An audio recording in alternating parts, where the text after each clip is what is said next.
Bismillahirrahmanirrahim.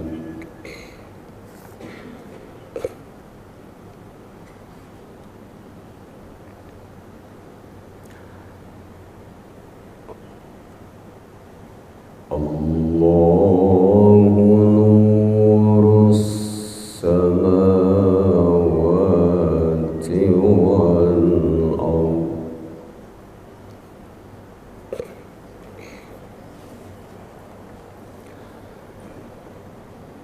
مثل نوره كمشكاة فيها مصباح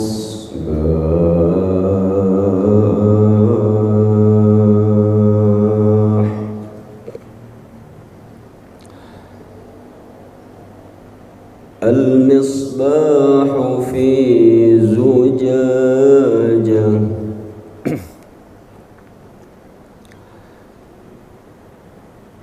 الزجاجة كأنها كوكب دري يوقد من شجرة مباركة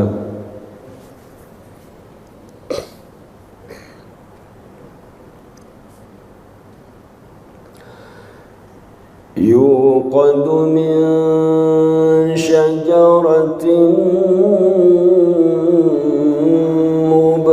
مباركة زيتونة لا شرقية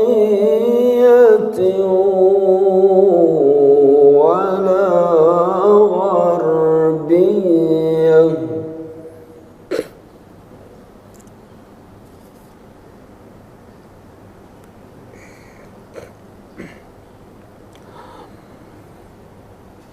يكاد زيتها يضيء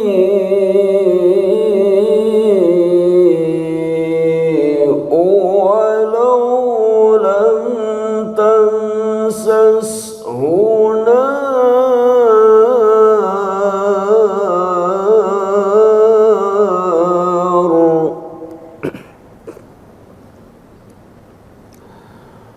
نور على نور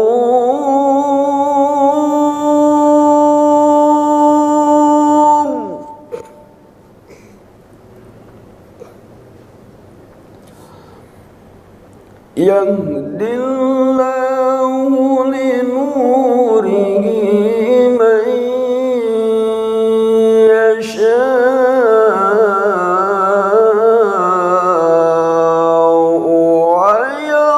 ويضرب الله الأمثال للناس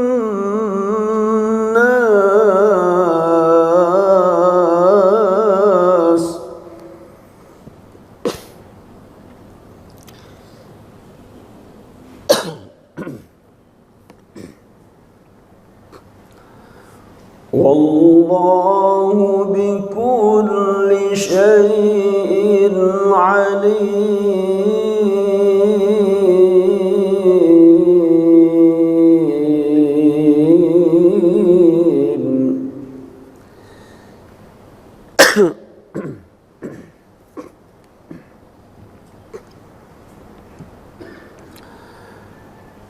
في بيوت أذن الله أن ترفع ويذكر فيها اسمه يسبح له فيها بالغدو والآصال.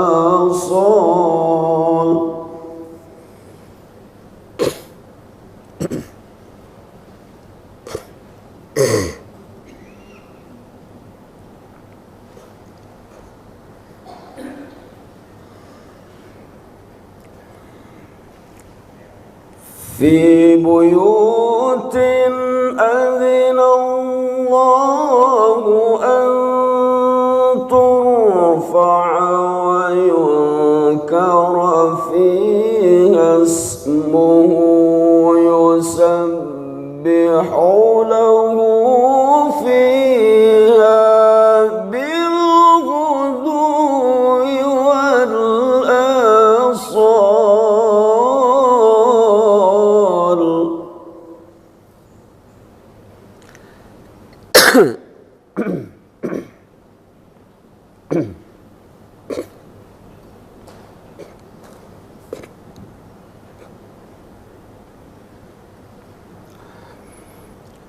رجال لا تلهيهم تجارة ولا بيع عن ذكر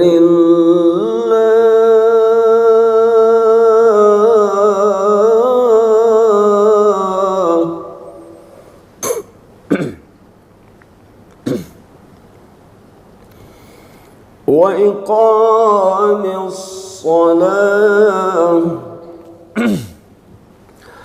وإقام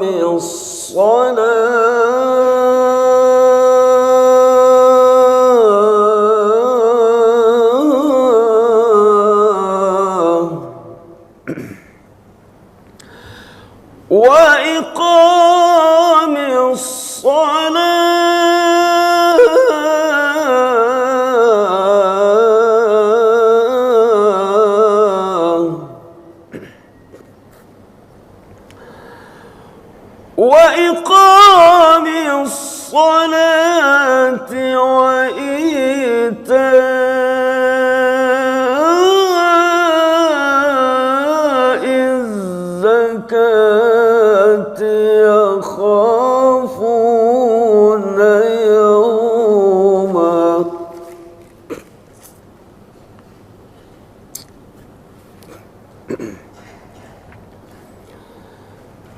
يخافون يوما تتقلب فيه القلوب والأبصار.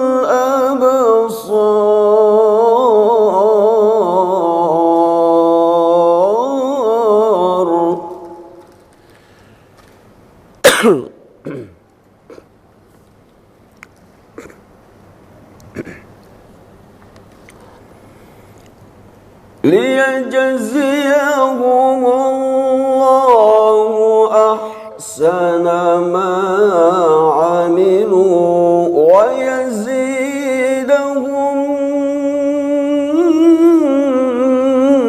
من فضله والله يرزق من يشاء بغير حساب.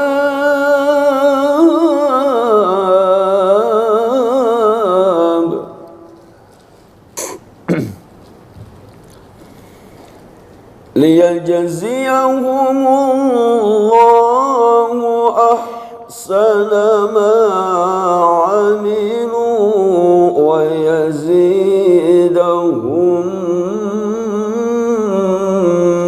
من فضله والله يرزق من يشاء بغير حساب.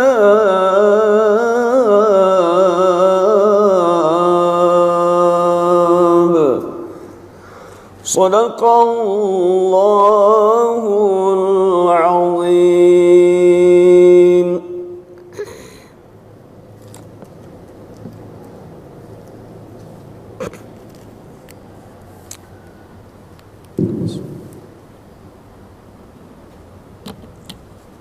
Allah memberi cahaya kepada langit dan bumi.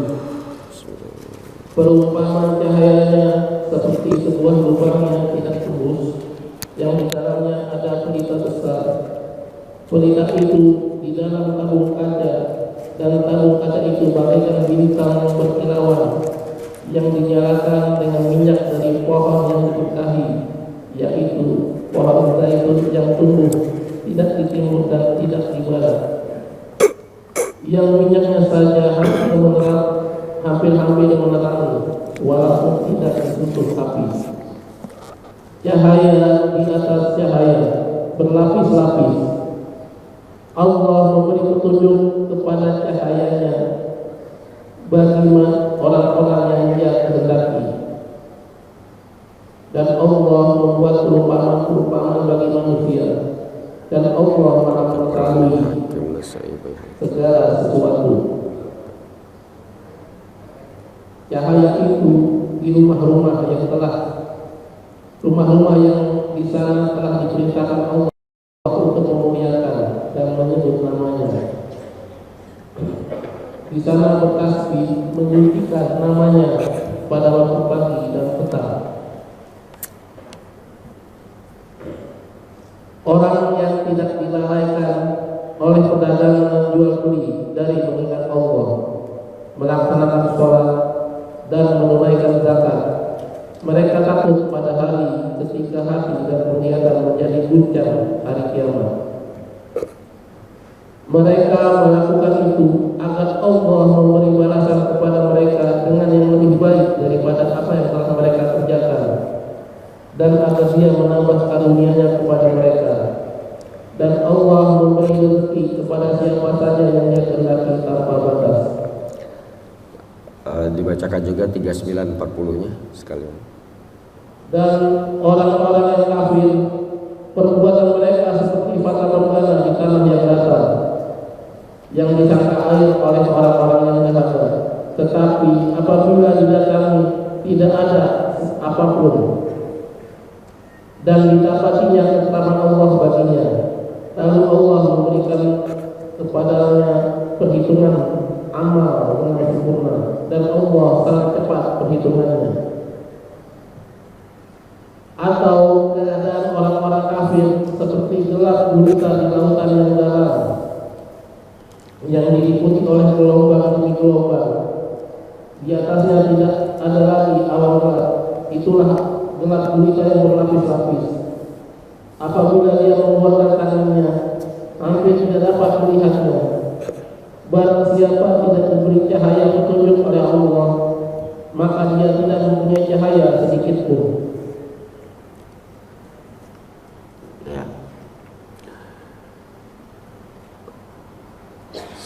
Sebuah hadis yang pernah kita dengar ceritanya, tapi belum sempat kita sebutkan teksnya.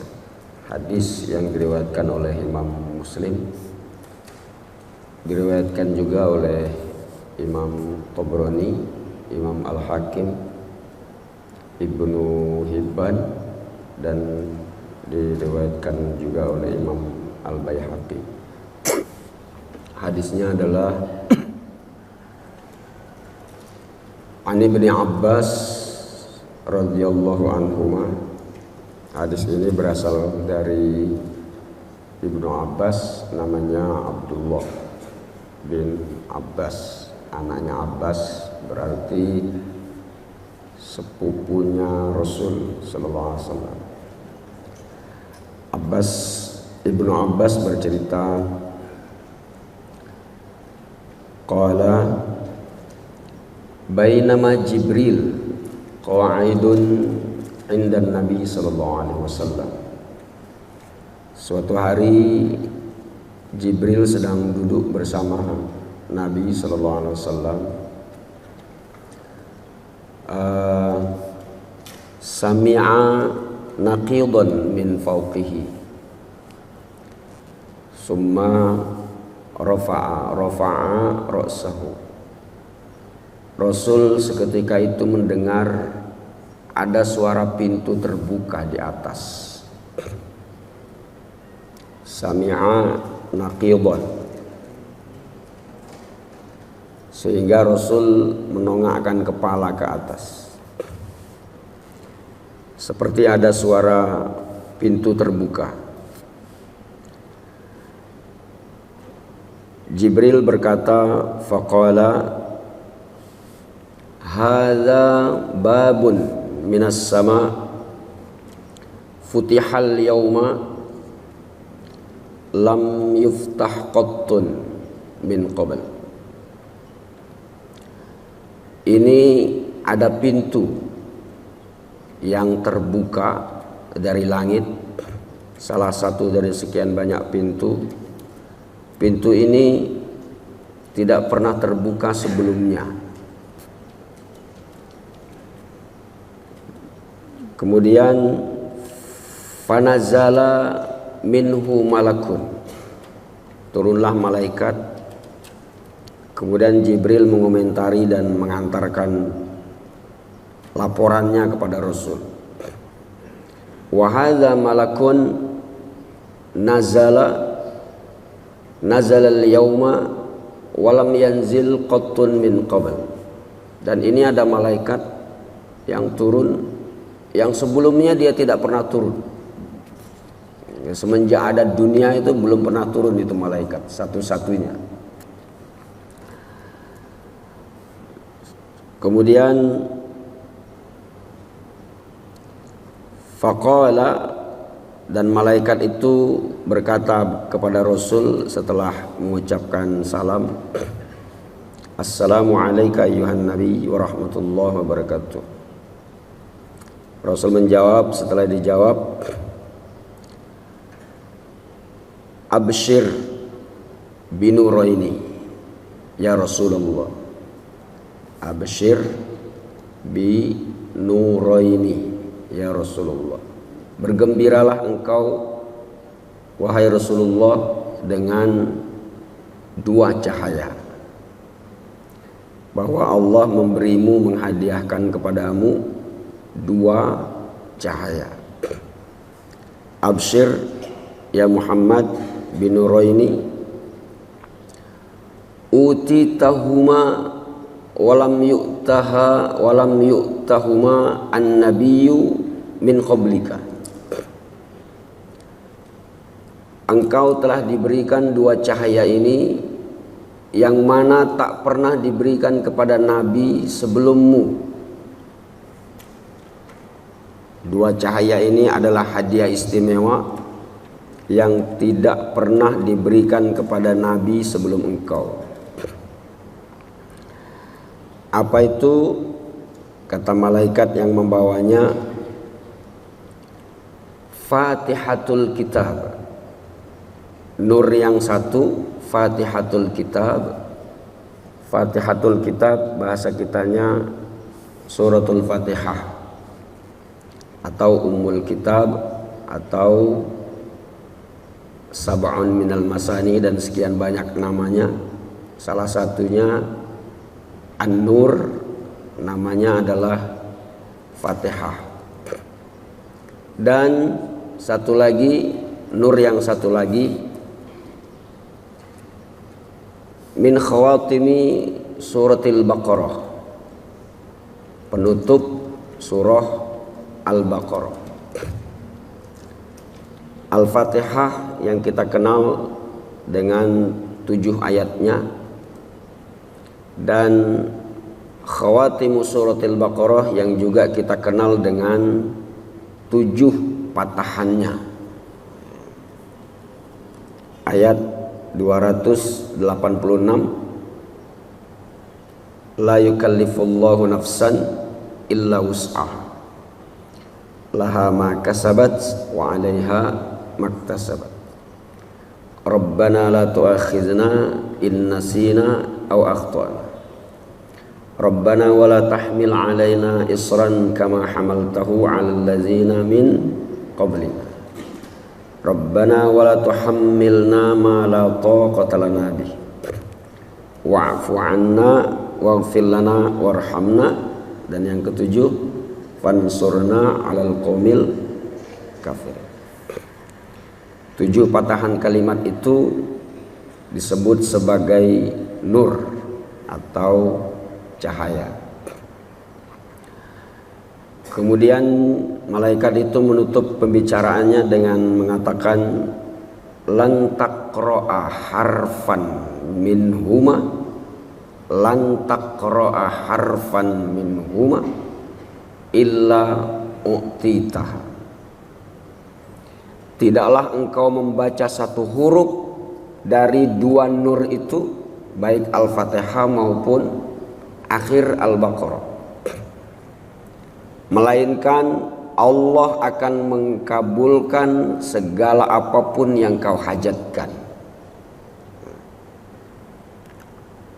Tidaklah engkau membaca meskipun satu huruf, melainkan Allah akan mengabulkan apa yang engkau minta. Lan tuqra'a harfun illa an u'tita. Shadaqallahul azim.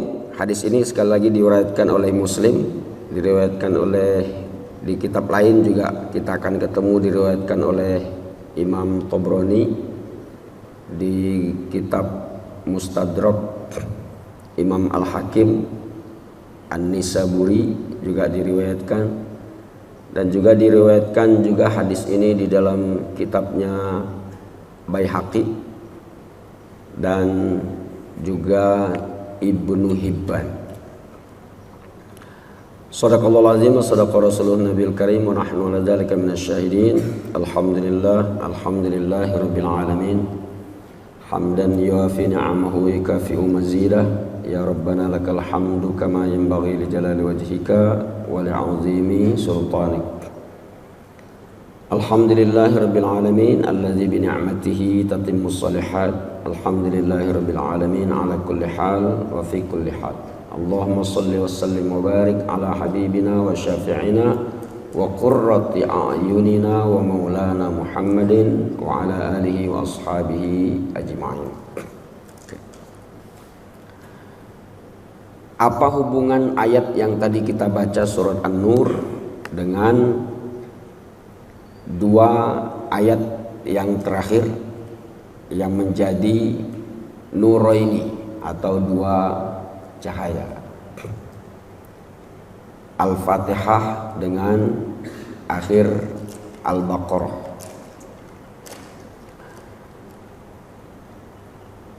Sebagaimana yang ditulis oleh Ibnu Katsir di dalam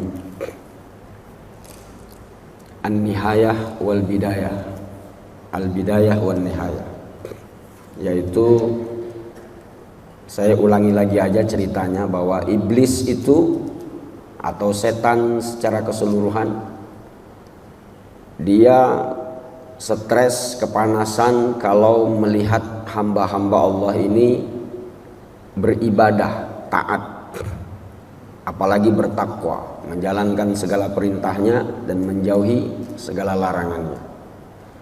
Nah, dari sekian banyak stresnya, dari sekian banyak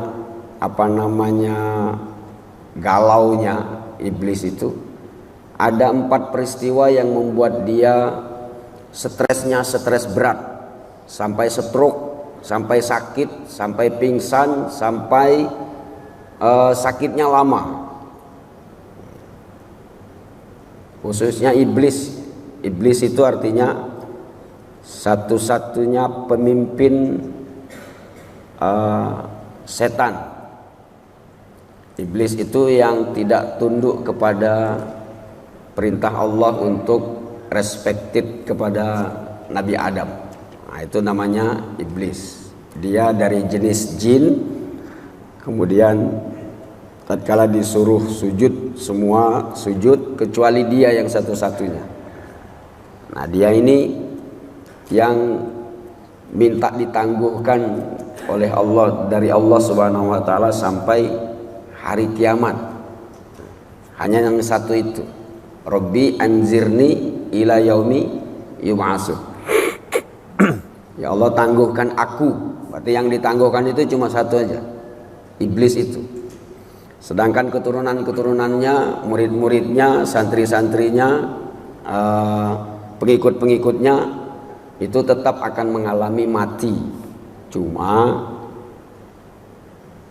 umurnya lebih panjang dari kita. Umurnya lebih panjang, bisa jadi 5.000 tahun baru mati jin ya, tapi mati ya pasti mati, kecuali yang satu, iblis yang tidak tunduk kepada perintah Allah, dan dialah yang mengawali diusirnya dari sorga.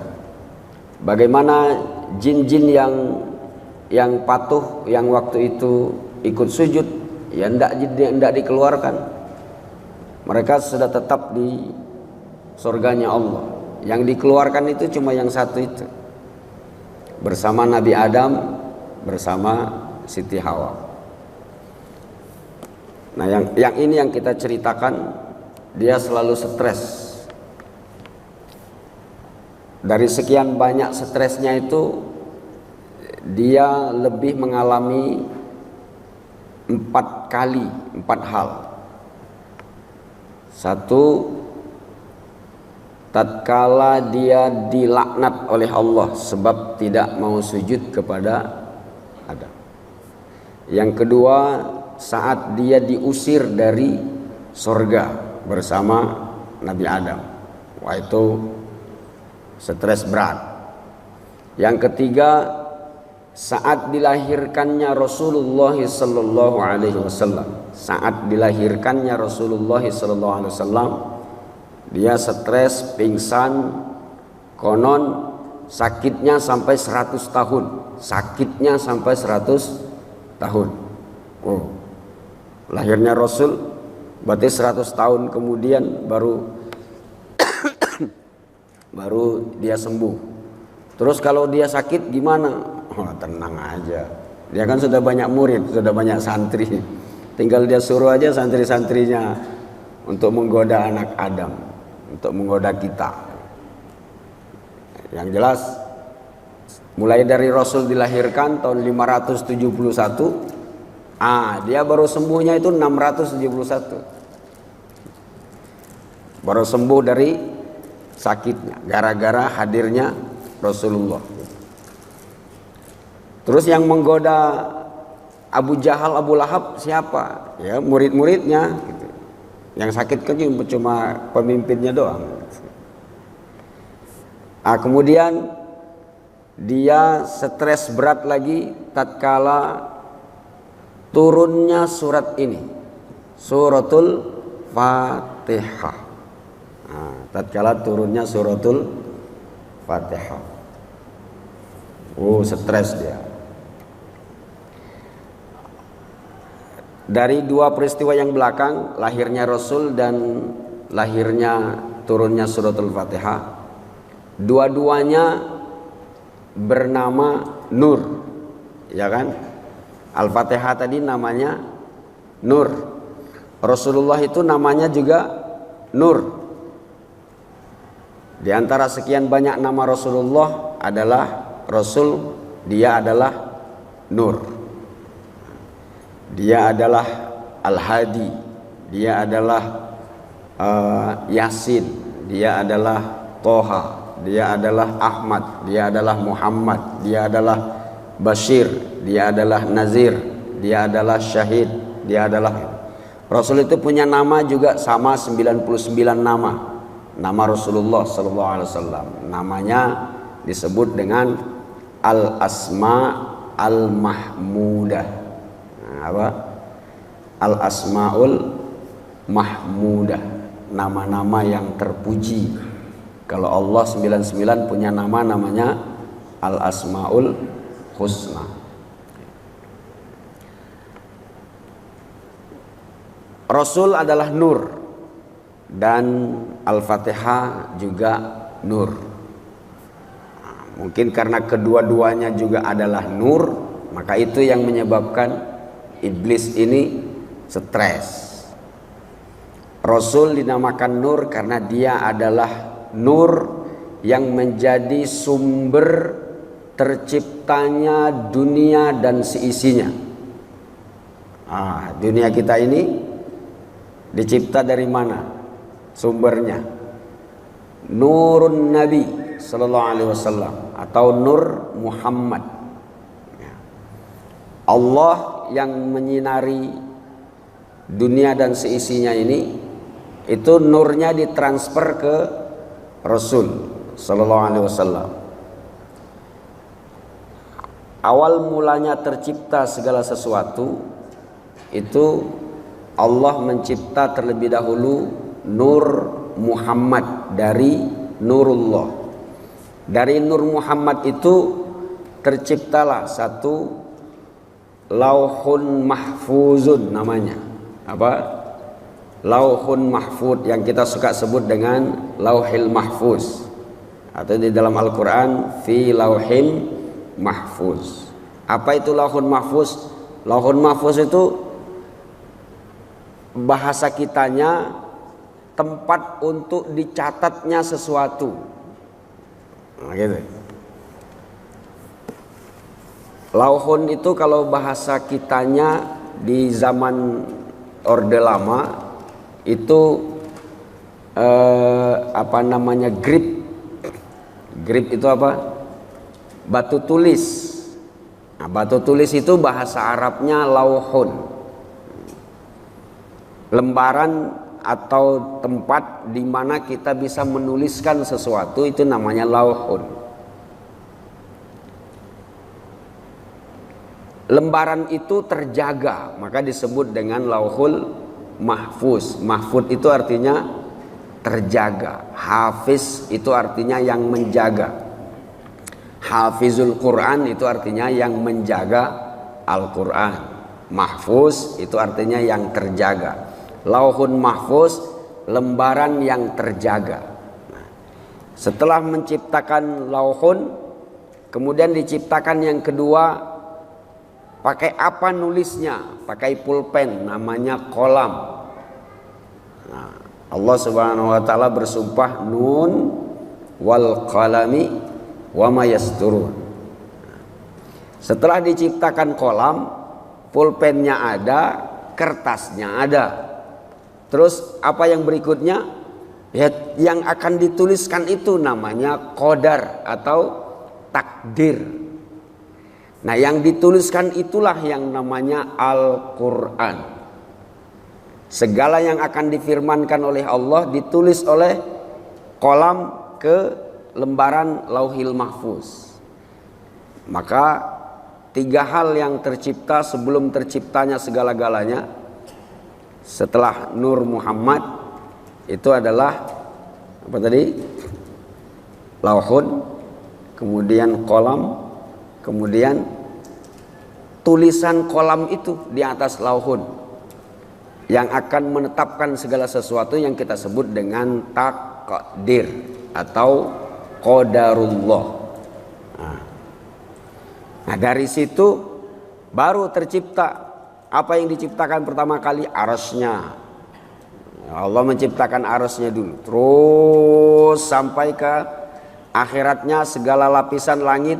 Langit yang ketujuh, 6, 5, 4, 3, 2, 1. Terus yang di bawah kolong langit yang satu ini namanya dunia.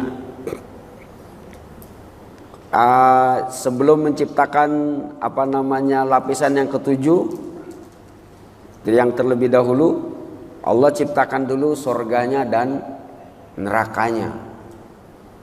Terus sampai ke terciptanya dunia. Nah, itu dari nur.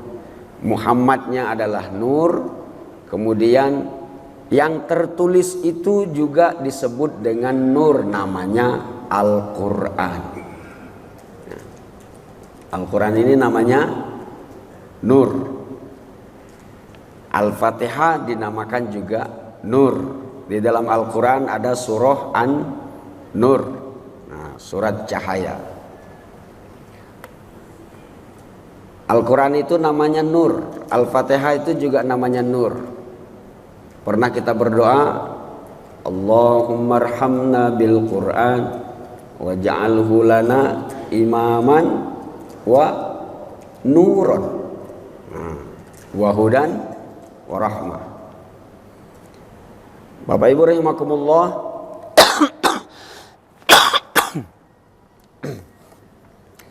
iblis itu kepanasan, sakit, pingsan, stres dan sakit lama gara-gara adanya dua nur itu. Adanya dua nur itu. Kenapa? Karena dua nur itu yang akan menjadi penghalang. Tugasnya iblis itu menggelapkan apa yang sudah terang. Namanya zulumat. Berarti kalau ada nur, nah itu musuhnya. Musuhnya. Dari mana terciptanya kezoliman? Ya dari rayuan iblis. Dan kezoliman itu namanya zulumat. Kegelapan dan ketidakjelasan. Dan itu akan musnah tatkala datangnya cahaya. Ya. Nah, ini datangnya nur ini menghambat misinya. Tatkala pertama kali dia matur kepada Allah Subhanahu wa taala mau menggoda kita, anaknya Adam, anak turunan Adam, dan Allah memperbolehkan, izinkan aku untuk menggoda anak cucu Adam. Silakan, kata Allah. Dan arah menggodanya itu dari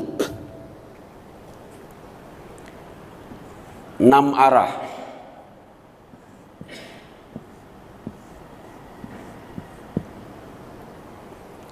Kanan, kiri, depan, belakang, bawah, atas.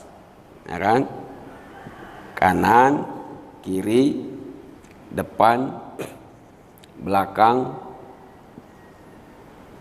bawah, atas. Dari 6 arah itu.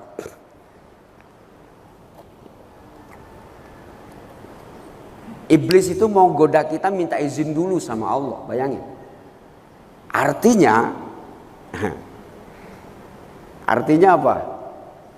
Tidaklah iblis itu mampu menggoda kita kalau Allah nggak mengizinkan, itu artinya. Maka la yasrifus su'a illallah. Tidak akan terjadi keburukan kepada kita, kekalahan, kecemasan dan lain sebagainya, melainkan Allah yang mengizinkan itu terjadi dan ditimpakan kepada kita. Bahkan bala pun tidak akan terjadi pada kita kalau Allah nggak mengizinkan.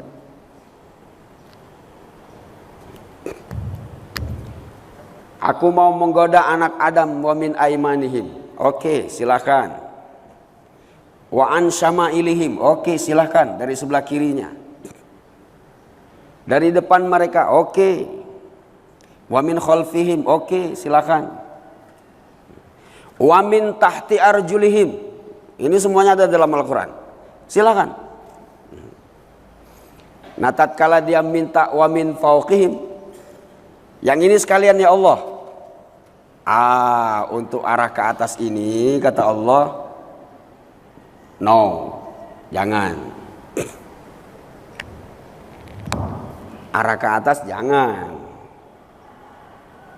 Masa kau ambil semua? Untuk hambaku yang mana? Kalau hambaku mau minta ke saya, dan itu dari 6 arah itu kau sudah ngambil 5 kata Allah. Aku hanya menyisakan 1 untuk hambaku, 1 arah saja. Arah mana? Arah ke atas. Itu pun kalau dia mau minta. Ya kan? Itu pun kalau dia mau minta berlindung kepada saya dari godaan setan yang terkutuk. Maka ada kalimat a'udzubillahi minasyaitonir rajim. Itu arahnya kemana? Mintanya ke arah atas. Karena itu tangan kita selalu begini kalau minta. Kenapa? Itu namanya kiblat doa. Jangan dikira bahwa Allah itu nongkrong di situ. Itu salah. Allah itu di mana? Nanti kita temukan di mana Allah. Kalau itu dipertanyakan.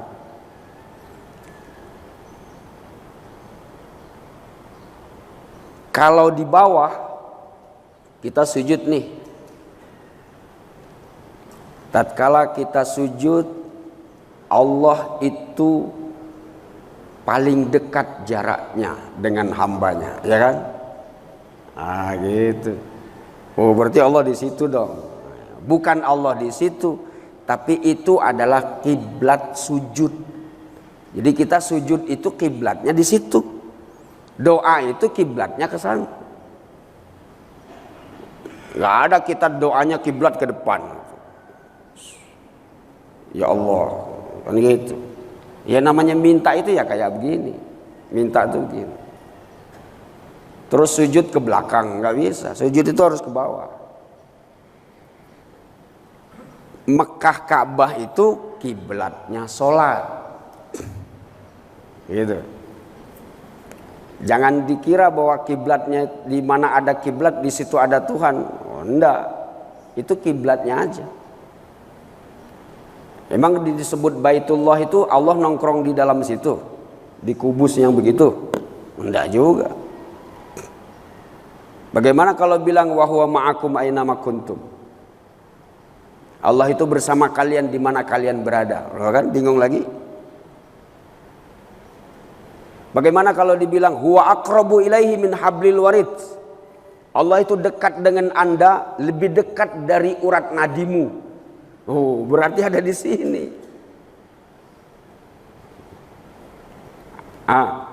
Kata Allah, aku menyisakan satu, itu pun kalau hambaku minta.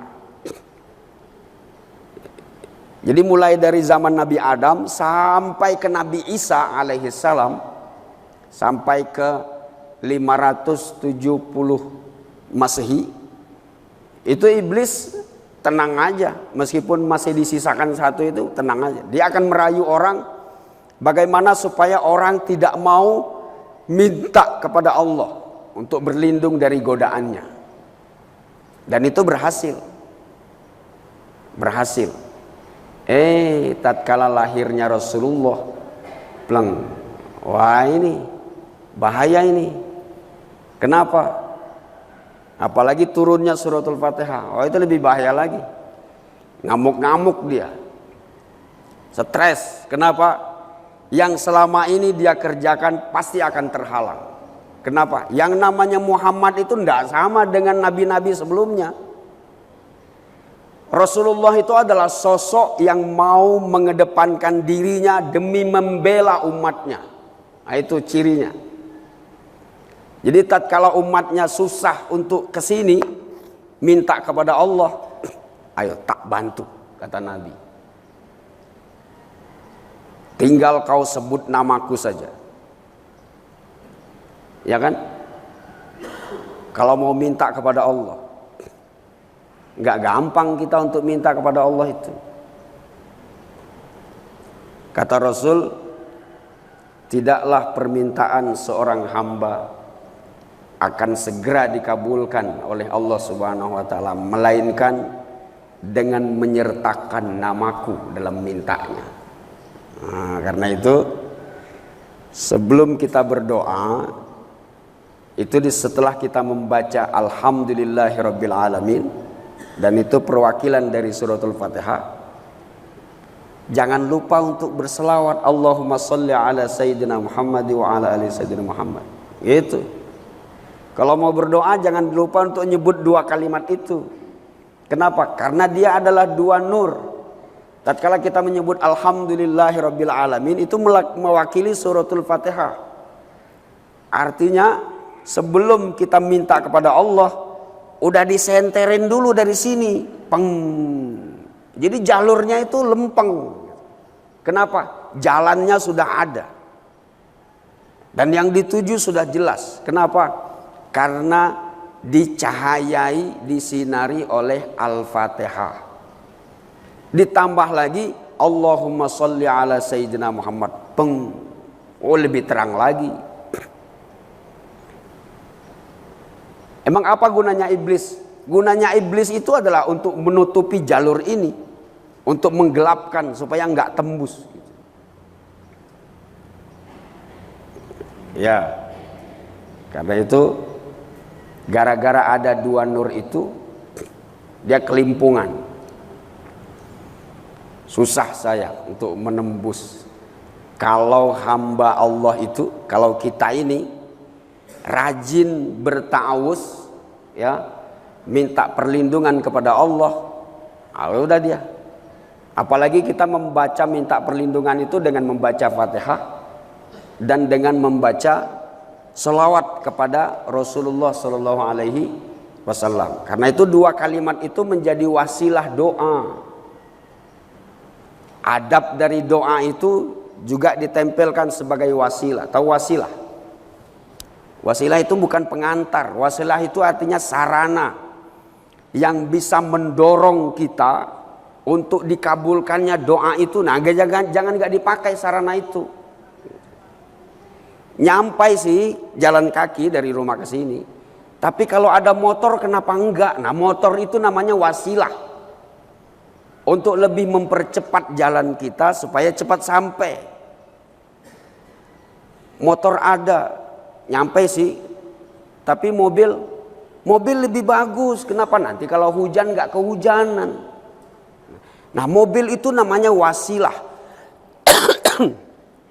Untuk membuat perjalanan kita lebih aman. Sarana yang disediakan oleh Allah untuk lebih mengamankan apa yang kita minta.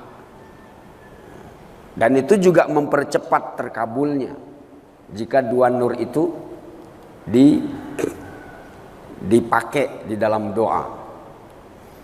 Berlindunglah dengan Allah senantiasa, karena yang tak mampu digodanya adalah, silakan kata Allah, illa ibadaka minhumul mukhlasin.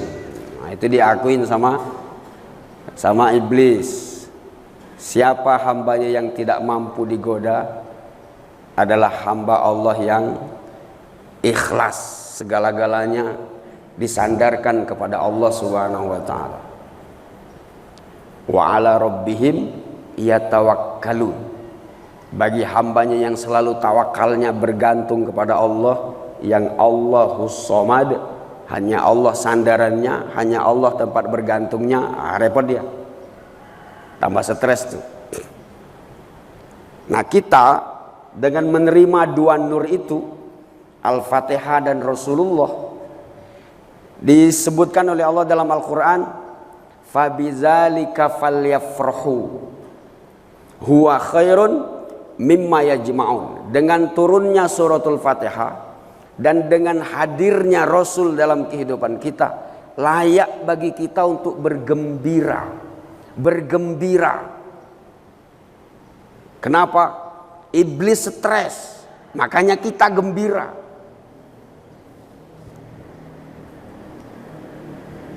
Anekdot sederhana aja. Silakan mau dihubungkan dengan apapun. Maka kalau ada orang yang melihat orang lain gembira dengan lahirnya Rasulnya dan dia stres, ya, ada nggak? Ada sekelompok orang yang bergembira dengan lahirnya Rasulnya, mauludan, ya. Sementara dia stres ngelihat orang mauludan. Itu jangan-jangan anggotanya tuh, anggota yang stres tadi. Paham nggak? Gitu. Lahirnya Rasul itu harusnya kita gembira. Gimana untuk mengekspresikan rasa gembira kita? Dan itu perintah Allah. Fabizalika falyafrahu. Dengan yang demikian hendaklah kalian bergembira. Kenapa? Hadirnya Rasul itu memuluskan jalan kita dengan Allah Subhanahu wa taala itu, dan menerangkannya dan membelanya. Ayo minta. Ayo berhubungan dengan Allah. Tak bantu kalau susah. Terus dengan hadirnya Al-Quran dan khususnya suratul Fatihah yang juga namanya nur, yang menjadi penerang. Dan nur itu juga disebut dengan doa. Al-Fatihah itu disebut dengan doa. Kenapa? Karena kalimat yang terakhir tadi, Al-Fatihah dan akhir surah Al-Baqarah, Tidaklah kau menyebutnya satu huruf ini belum satu kalimat, melainkan hajatmu dikabulkan oleh Allah Subhanahu wa taala. Hadisnya sahih. Maka dari sinilah ulama menyimpulkan Al-Fatihatu lima quri'a, berarti Al-Fatihah itu jadi untuk minta apa saja. Gitu. Jadi untuk minta apa saja.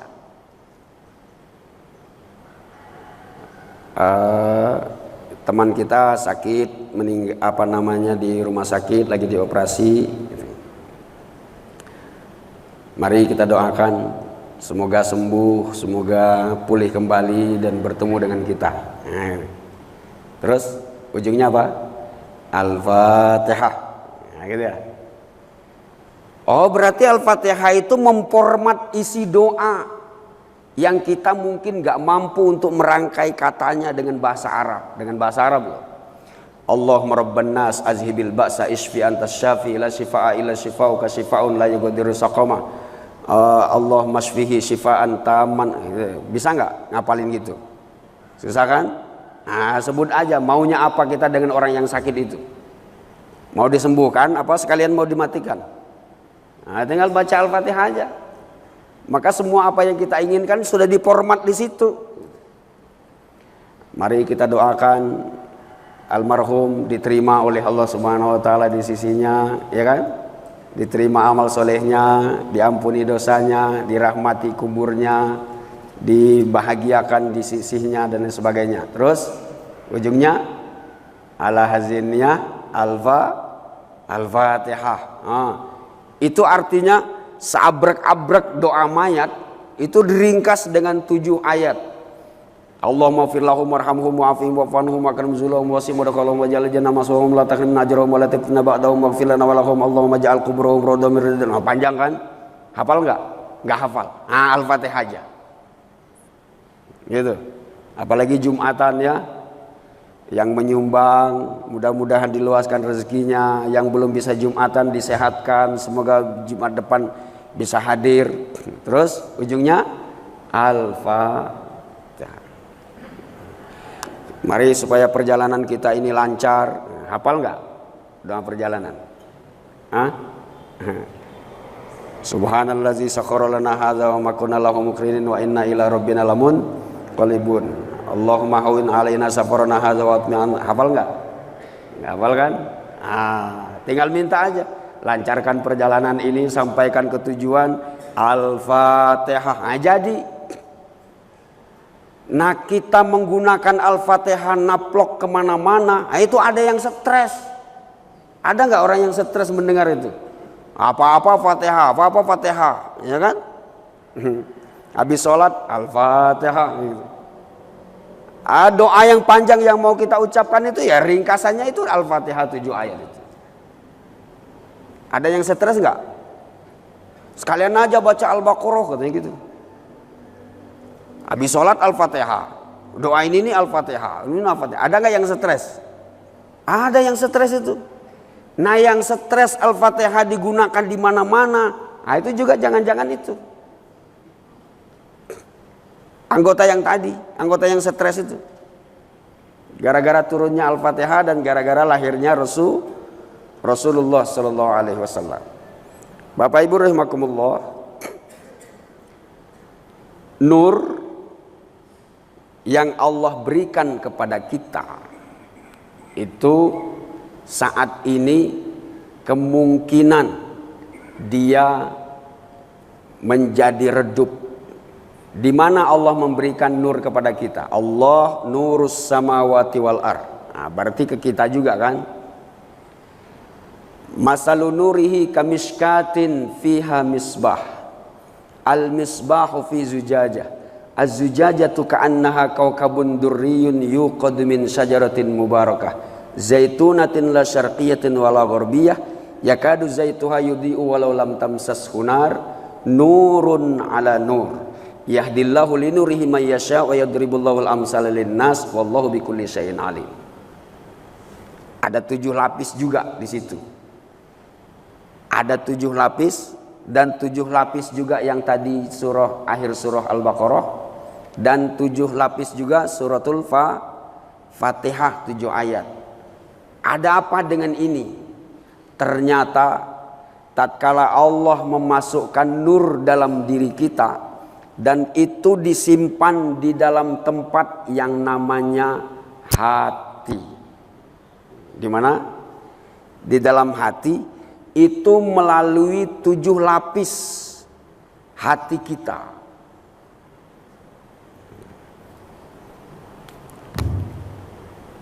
Ini akan saya berikan garis besarnya aja, nanti penjelasannya ke bulan depan ya. Bahwa hati kita itu, ini yang paling utama nih sebenarnya dari sekian pelajaran yang ada.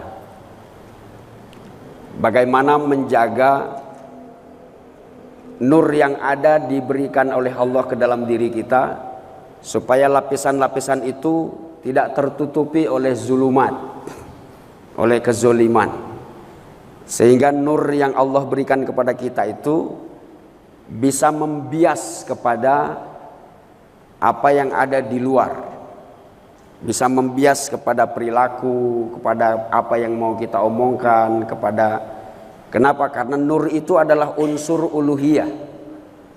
Nur itu masuk berbarengan dengan roh yang ditiupkan dalam diri kita saat kita berada 4 bulan 10 hari di dalam kandungan ibu. Masuklah nur itu membarangi roh. Nah, nanti akan masuk juga nanti muridnya iblis itu. Kapan? Tatkala kita dilahirkan, dimasukkan muridnya iblis, namanya Korin. Juga tempatnya juga di situ, tapi masih di luar lingkaran hati. Ini anggap saja 7 lapis.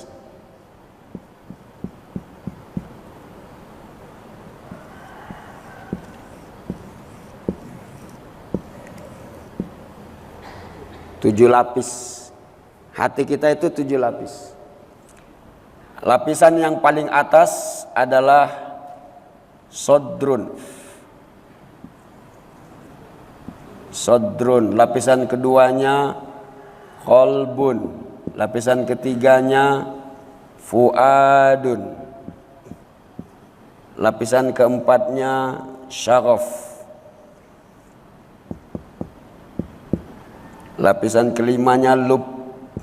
Lapisan keenamnya sir. Lapisan ketujuhnya nur. Nah, nur itu lapisan ketujuh. Lapisan yang paling dasar di dalam diri kita. Itu hati kita itu lapisannya segitu. 7 lapis. Sodrun. Diri kita ini disebut dengan sodrun, itu adalah lapisan luar. Apa itu? Ini garis besarnya aja, karena nggak selesai dibicarakan sampai jam 8 pun belum selesai. Ini garis besarnya. Sodrun itu bahasa kitanya kesadaran. Nah, sadar itu dari kata soder. Ya, bahasa letterleknya adalah dada. Alam nasroh laka sodroka. Tidakkah kami telah melapangkan dadamu? Nah,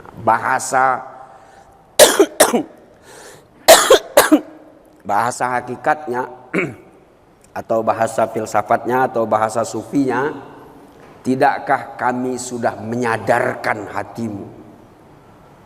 Nah, ini dulu. Kita kalau sudah terbuka pintu pertama, apa itu? Kesadaran. Nah, itu baru akan terbuka pintu berikutnya. Kalau pintu yang pertama ini, lapisan pertama, udah susah untuk dibuka, ya susah untuk membuka yang beginian. Gelap aja selama-lamanya. Sehingga nur yang ada di dalam ini nggak ada fungsi sama sekali. Sudah dimasukkan tatkala kita berada di 4 bulan di dalam lahir rahim ibu, Dan lapisan-lapisan ini seperti lapisan kaca. Lapisan itu. Allahu nurus samawati wal ard masaluhu nurihi kamishkat. Sodrun itu disebut miskat. Miskat itu kaca yang mampu membiaskan sinarnya. Bahasa kitanya itu miskat itu adalah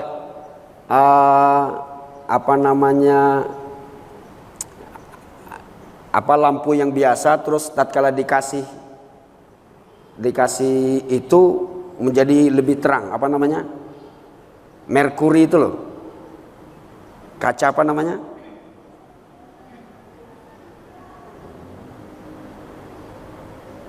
Mana orang listrik nih? Ini nih. Ini kalau nggak dikasih kaca, kalau nggak dikasih kaca nggak terang gitu. Nah, kaca itu untuk membuatnya lebih terang lagi, itu namanya kaca. Kaca apa? Hah? Iya, kaca untuk membiaskan itu.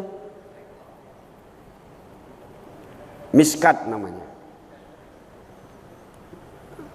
Nah, ini dari dulu 60 tahun yang lalu, 70 tahun yang lalu, 50 tahun yang lalu, 40 tahun yang lalu, sampai hari ini, boleh jadi lapisan-lapisan ini sudah kabur, sudah nggak jelas. Kenapa? Dari penyakit hatinya, yang dengkinya, yang hasudnya, yang riaknya, yang munafiknya, yang fasiknya, yang dendamnya. Nah, itu membuat kabut di sini, sehingga nur ini tak mampu untuk menerangi, membiaskan dalam tingkah kehidupan kita. Orang kalau lapisan ini bersih,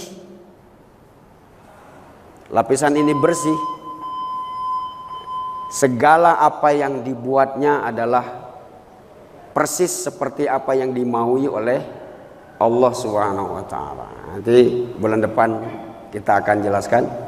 Saya akan kirimkan slide-nya. Akan saya catat juga ayat-ayatnya. Sodrun itu Rabbishrahli sodri. Artinya apa? Ya Allah, sadarkan aku. Itu artinya. Bukan lapangkan dadaku, tapi sadarkan aku. Orang-orang yang ini kan orang-orang yang sadar semua ini. Artinya sudah terbuka lapisan pertama. Tinggal membuka lapisan berikutnya, kolbun, yang kehidupan kita disesuaikan dengan nalar pemikiran. Ini logik enggak? Nah, itu namanya kolbun yang bicara. Hati juga.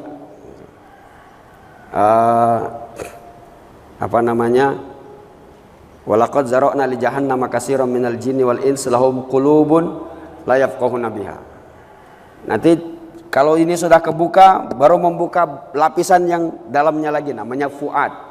Fuad itu juga namanya hati, tapi hati yang dipakai dengan menggunakan di samping nalar pemikiran dan juga disesuaikan dengan maslahat.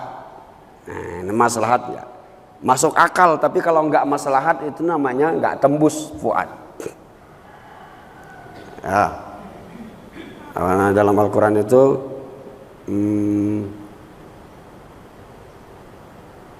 fuad itu wala taqfu ma laisa laka bihi ilmun innas sam'a wal basara wal fuada. Fuad lagi.